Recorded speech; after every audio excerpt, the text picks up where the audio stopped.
네, 오밤중의 뉴스 함께하고 계십니다. 첫 번째 주제 시작합니다. 자, 오늘 이재명 대표 선거법 사건 항소심 결심이 열렸습니다. 이제 선고만 남았어요. 그런데 여러분, 이 재판 언제 시작했는지 기억하십니까?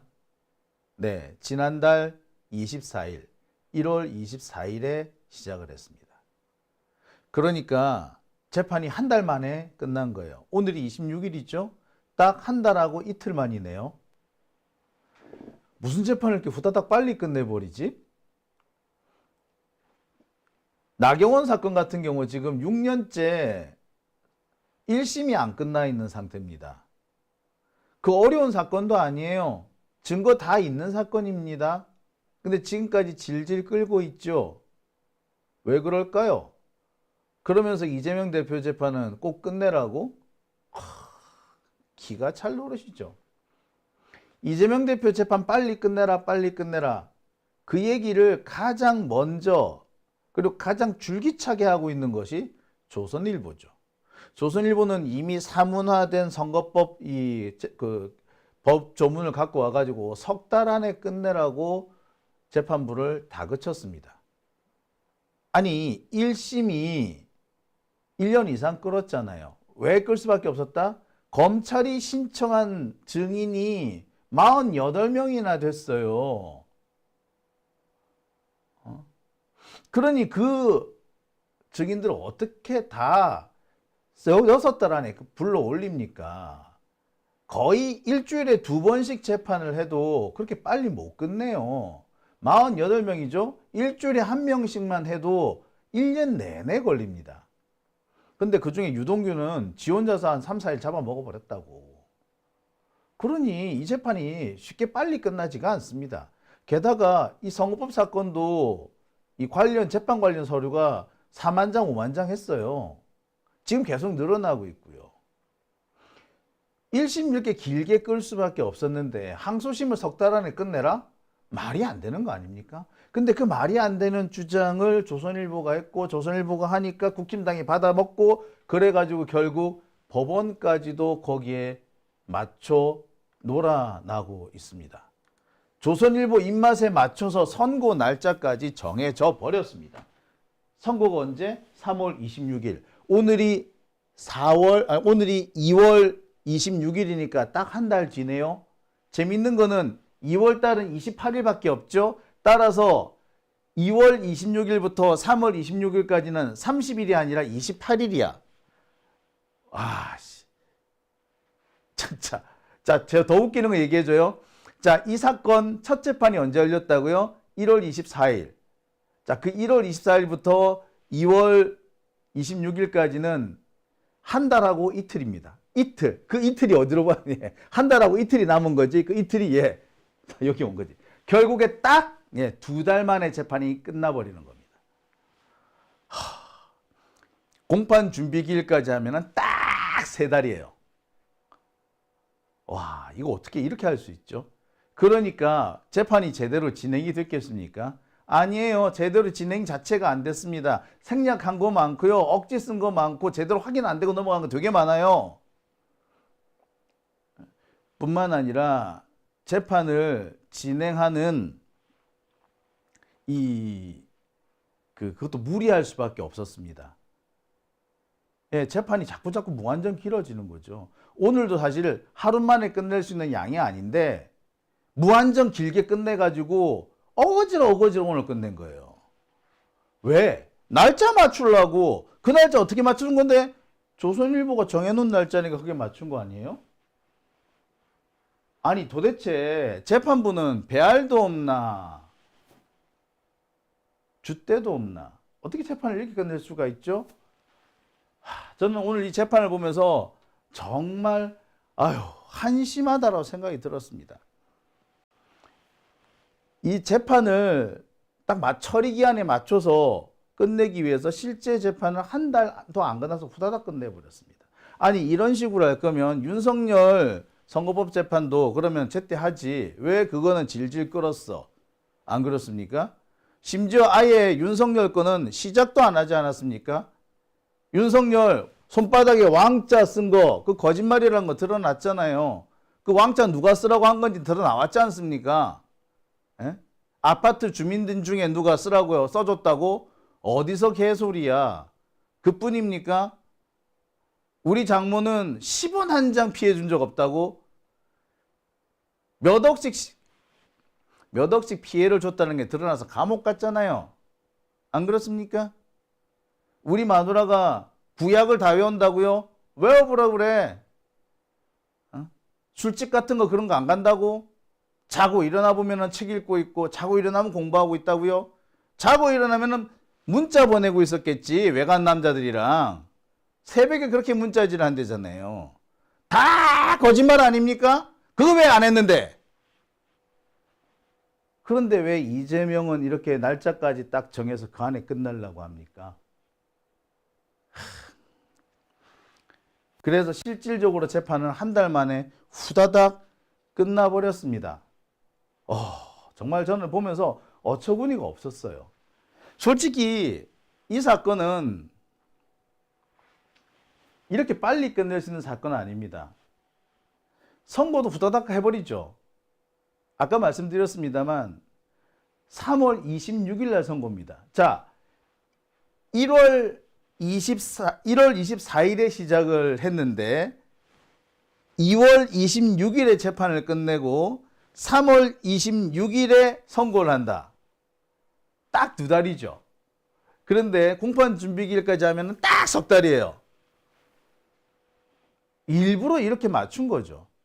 뭐 그리스 신화에 나오는 무슨 침대 같은 얘기 아닙니까?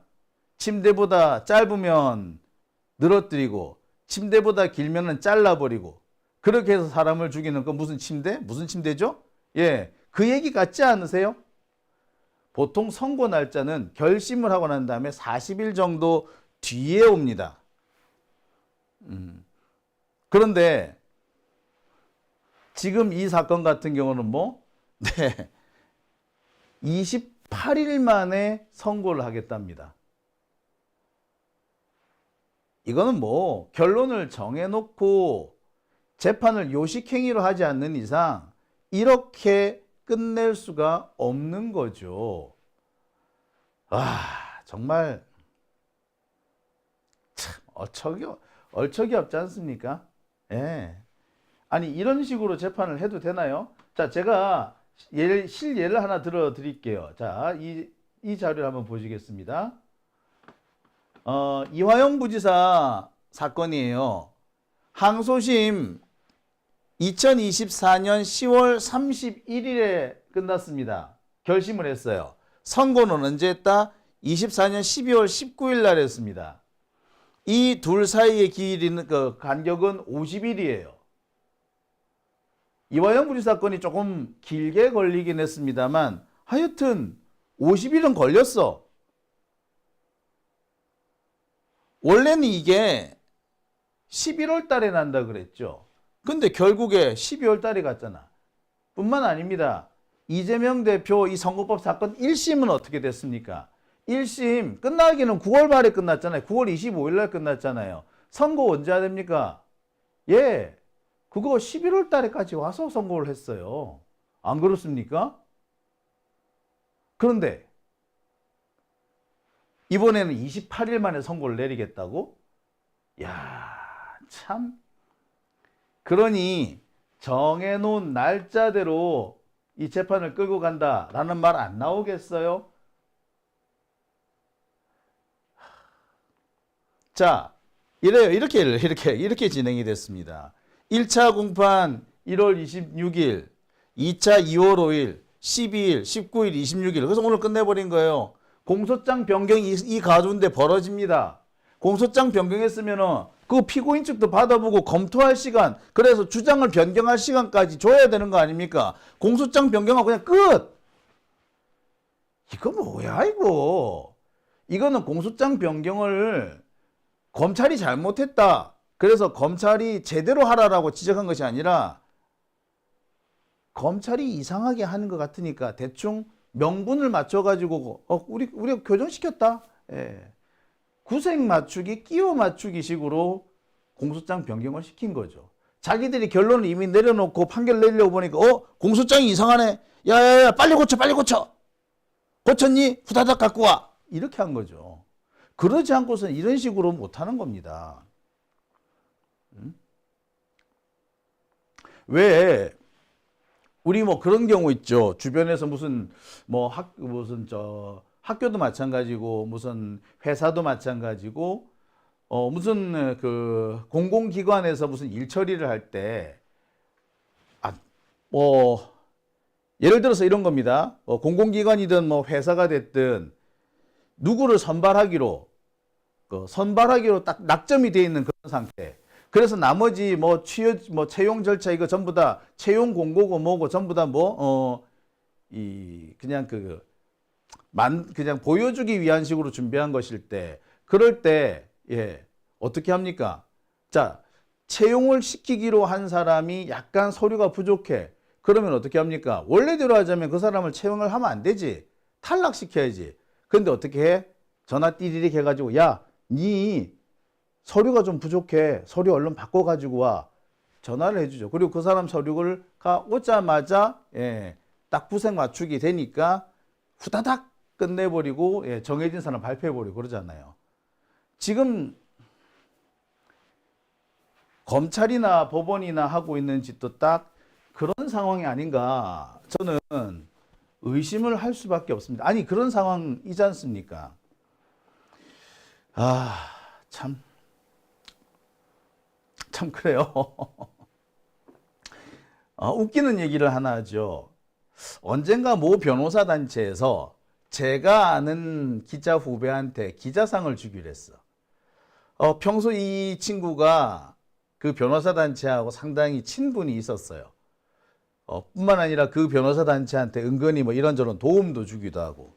그러니까 그 변호사 단체에서 상당히 고마웠던 모양이야. 그래서 제 후배한테 자기 그 변호사 단체에서 주는 이 상을 주기로 했다 이거야. 근데 여기서 공로상 같은 걸 주면 되는데 공로상이 아니라 좋은 기사를 썼다라는 뭐 이런 식의 상을 주기로 했던 모양이에요. 그래서 후다다닥 그 상을 만들어 놓고 1회 시상식을 한 달 뒤에 하기로 한 거야. 그런데 뭐 한 달 만에 뭐 나오겠어요? 그러니까 제 후배한테 연락을 해서 야, 니 상 주기로 했는데 너 얼른 서류 좀 갖춰와봐 라고 한 거예요. 이 친구가 하루 사이에 서류를 만들어서 갖다 줬어. 하루 만에 서류를 만들어 줬으니 얼마나 서류가 부실하겠습니까? 다시 연락이가 야야야 이거 좀 부족한데 이거 좀 채워라. 알았어요. 그 채워갔어. 채워가자마자 발표가 났네. 솔직히 뭐 좋은 기사를 썼어야지 좋은 기사상을 받지. 근데 그것도 물어봐. 야, 니 쓴 기사 중에 뭐 네가 네 마음에 제일 드는 기사가 뭐가 있냐? 네가 가장 자랑할 수 있는 기사 뭐가 있냐? 뭐다. 그러니까 그 기사 우리한테 보내봐. 이렇게 해가지고 완전히 짜고 치는 고스톱이었지. 그렇게 해서 딱 만들어냅니다. 지금 이 재판도 그렇게 진행되는 것 같지 않아요? 공소장이 좀 이상해. 야야야, 저 판결 나기 전에 공소장 빨리 고쳐와. 이랬던 거 아닌가 싶어요. 그러지 않고서야 공소장 고쳤으면 당연히 피고인 측한테 의견 물어보고 추가를 할 말이 있는지 물어보고 해야 되지 않습니까? 그거 안 하고 왜 지나가느냐고. 안 그래요?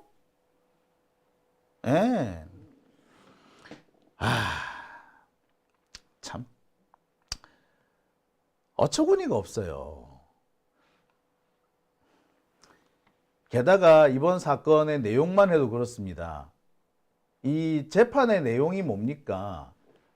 저는 이걸 과연 재판할 거리나 되나 싶은 그런 내용이죠. 자, 이번 재판의 내용이 이겁니다.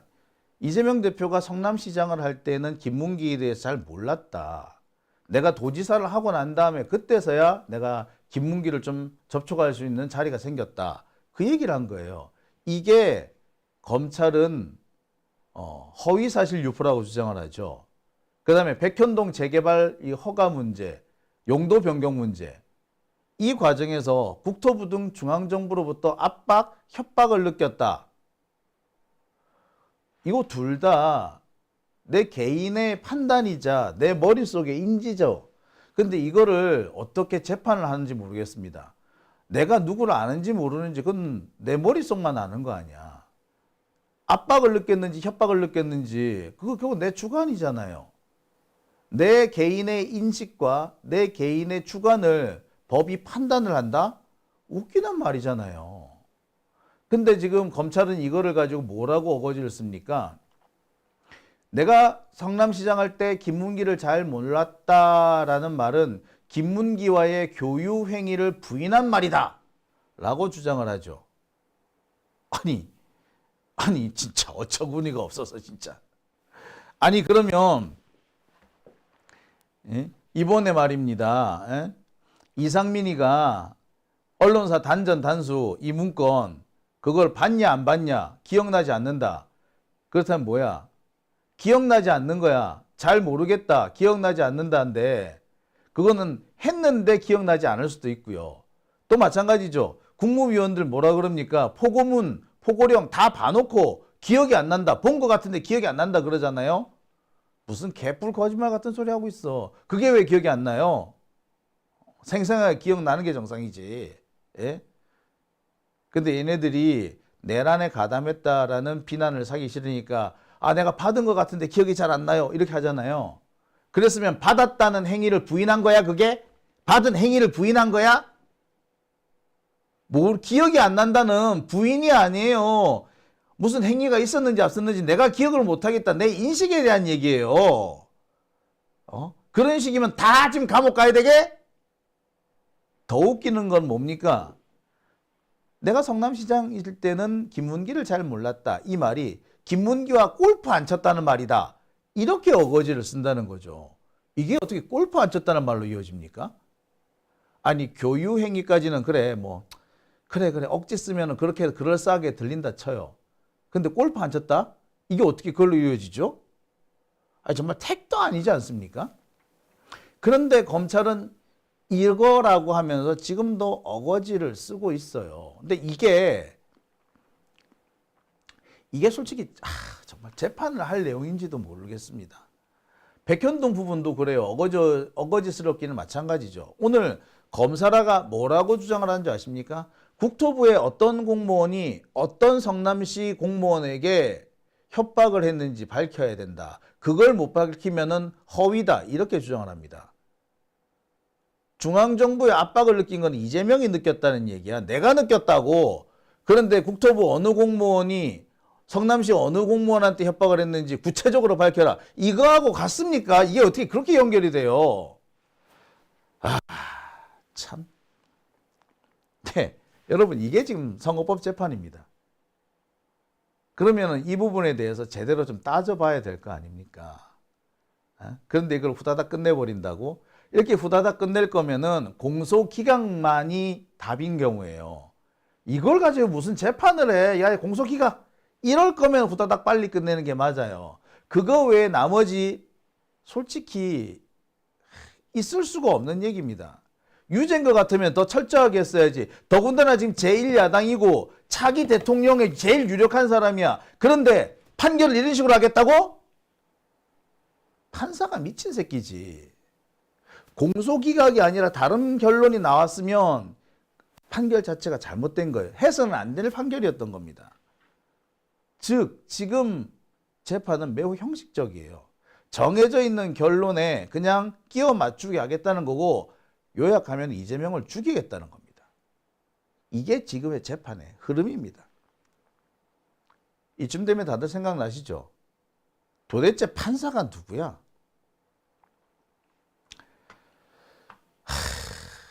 판사 제가 하나씩 짚어드리겠습니다. 몇 번 말씀드린 것 같은데요. 제일 먼저 따져봐야 될 사람은 최은정 판사입니다. 이 사람이 재판장입니다. 경북 사람이에요. 외대 법대 나왔고요. 대구에서 그냥 쭉 살았어. 대학 갈 때까지 대구에 살았던 사람입니다. 최은정 판사, 72년생이에요. 과거의 판결을 보면은 참 더럽습니다. 택시 기사들의 패소 판결을 내립니다. 택시 운전사들은요, 8시간씩, 10시간씩 딱 정해져 있는 게 아니라 그냥 산납금이 채워지면 그걸로 이제 운행을 중단하고 들어오잖아요. 그리고 산납금이 안 채워지면 조금 늦게 들어오기도 합니다. 그리고 대신 애시당초에 운행 시간이 들쭉날쭉해요.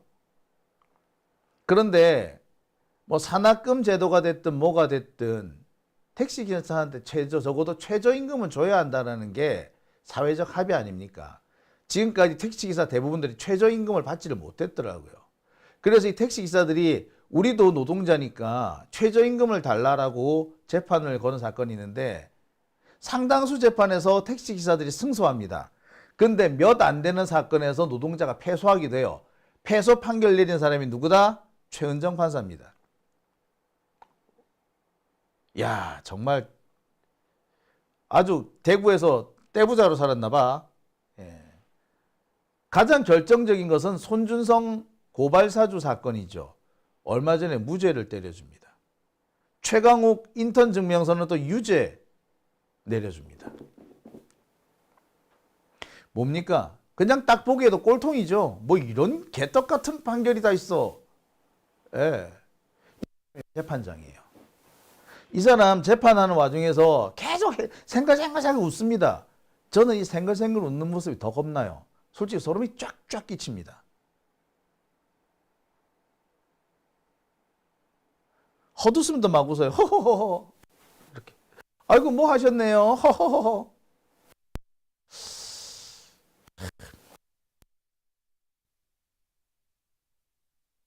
참 얼척이 없죠. 그러면 이런 최은정 판사, 이런 판사뿐입니까? 조금 희망을 가질 만한 판사는 없나요?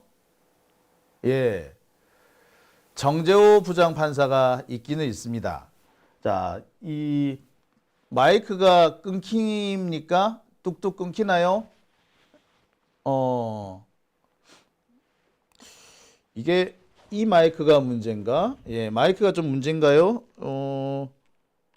현재로서는 이상이 없는데, 예. 마이크 혹시 끊깁니까? 잘 안 들립니까? 예. 예.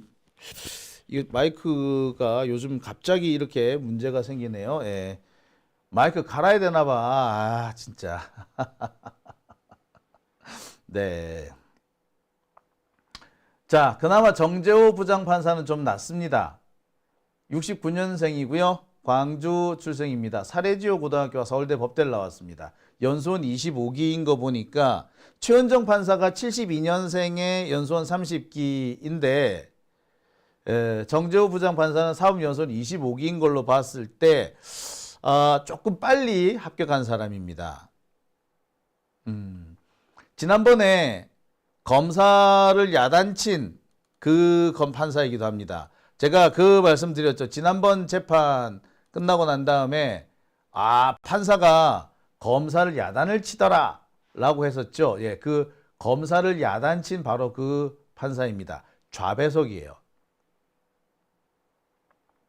근데 이 사람은 법원행정처 기조심의관, 기획조정심의관을 맡았습니다. 대전고법, 서울고법, 수원고법에서 부장판사를 쭉 역임을 해와요. 근데 이 사람 수원고법에 있다가 임기가 다 끝나지 않은 것 같은데 이번에 서울고법으로 옮겨옵니다. 24년에. 그러니까 조이대 이후에 조이대가 취임한 이후에 들어온 사람인 거죠. 약간 좀 이 사람도 걸리는 게 있어요. 다만 이 정재호 부장판사 같은 경우에는 군데군데 계속해서 짚고 넘어가는 부분이 있는 것 같습니다. 특히 공소장을 뚜렷하게 해달라고 요구한 사람이긴 해요. 하지만 법원행정처 기조심의관, 기획조정심의관이라는 걸 볼 때 이 사람도 귀족판사에 속합니다.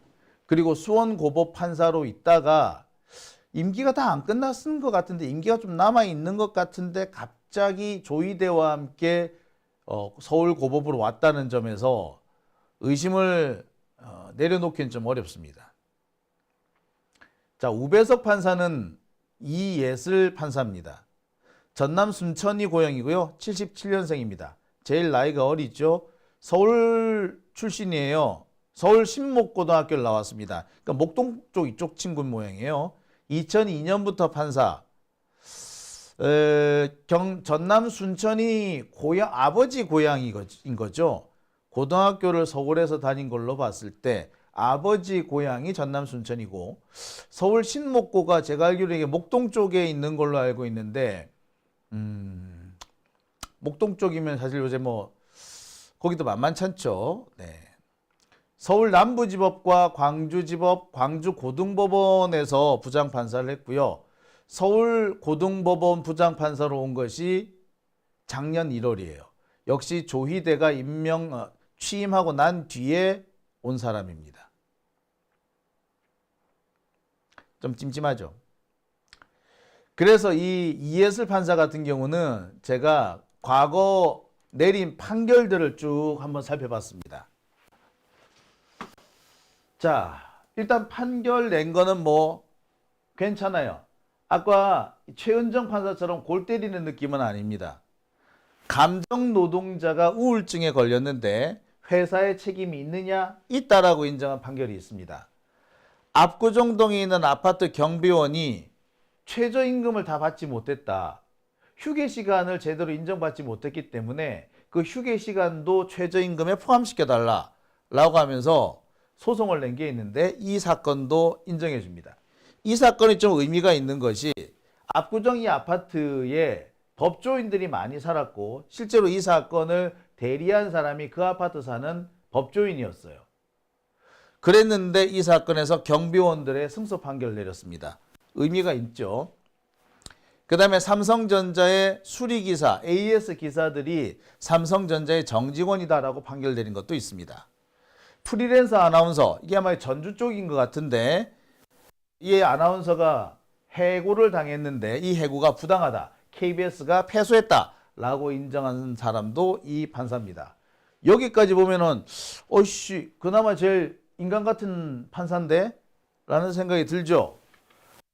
판사도 저는 약간 찜찜합니다. 왜?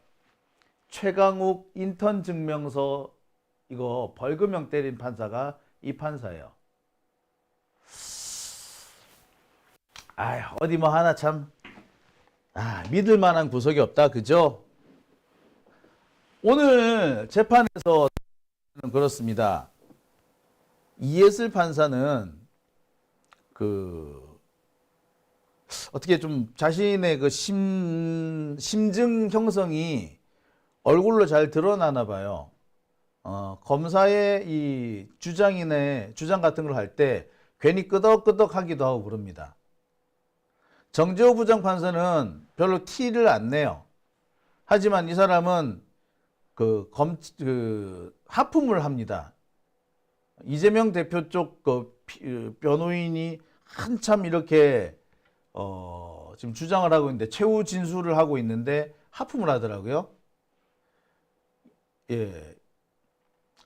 이해슬 판사 같은 경우는 검찰의 주장을 할 때 괜히 끄덕거리는 모습을 제가 봤습니다. 그러니까 좀 찜찜해요.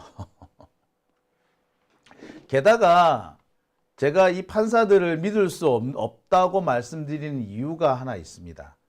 최근에 이 재판부에 속해 있는 판사 중 한 사람, 이 판사들은 대등 재판부라서 정재호 부장판사나 최은정 판사나 이해슬 판사나 사실 다 동등한 지위에서 판결을 내립니다. 대등 재판부예요.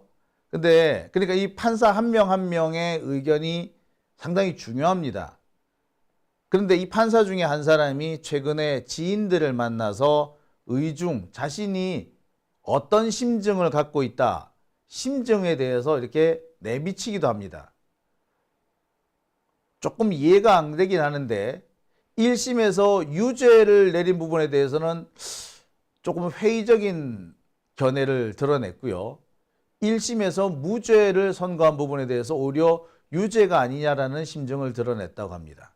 1심에서 무죄가 난 부분은 김문기 모른다라고 단순히 김문기를 모른다고 한 이 부분에 대해서는 무죄다. 그러니까 주영훈의 SBS 브리핑, 주영훈의 브리핑에 나와서 했던 말은 그건 무죄라고 인정해줬고, 나머지 뭐 채널A나 CBS 이런 데 나가서 한 발언은 다 유죄로 했거든요. 근데 그걸 뒤집어 놓은 거지 거꾸로 다라는 식으로 주장을 했답니다. 이 부분도 좀 자세히 살펴봐야 되는 게 제가 볼 때 이걸 뒤집어 놓어도 이상하거든요. 그리고 1심 유죄 부분 전체가 다 무죄다라고 한 게 아니라 그 중에서 한두 가지 부분만 조금 의심스럽다 얘기를 했던 거예요. 아무튼 전체적인 내용을 볼 때 1심보다 더 무겁게 판단해야 된다는 취지로 발언을 했다는 겁니다. 참. 예, 그런데 이런 심증을 함부로 이렇게 내비친다는 게 이게 참 문제 아니겠어요? 자신들의 지인을 만나서 이렇게 얘기했다는데 저 이 얘기 들으면서 기겁을 했습니다. 어떻게 이런 판사 아니 진짜 제가 알기로는 이렇게 자기 의중을 드러낸 판사가 재판장으로 알고 있거든요. 좀 확인을 좀 해보긴 해야 되는데 예, 참 저로서는 당황스럽습니다. 이러니 이 재판부를 과연 믿을 수 있겠느냐. 선고 날짜까지 조선일보 입맛에 맞춰서 정해주고 재판 일정을 조선일보가 요구하는 대로 딱 석 달에 맞춰주는 그런 판사들이라면 과연 이 판사들을 믿을 수 있는가. 저는 참 답답합니다. 아우 씨. 한 고비 넘어가면 또 고비, 매번 고비 넘어가야 되는데 참 우리나라에서 대한민국이 제대로 가려면 조선일보가 없어져야 된다는 생각이 드네요. 어떻게 이런 부분은 저랑 김건희랑 의견의 일치를 본 것 같네요. 김건희도 그랬대잖아요. 조선일보 없애버려야 한다고, 폐간시켜야 한다고. 참. 예, 뭐 이 김건희가 됐든 누가 됐든 조선일보 폐간에 앞장서 주신다면 일단은 환영입니다. 자, 오밤중의 뉴스 첫 번째 주제 여기까지 하고요. 이 댓글 한번 볼까요?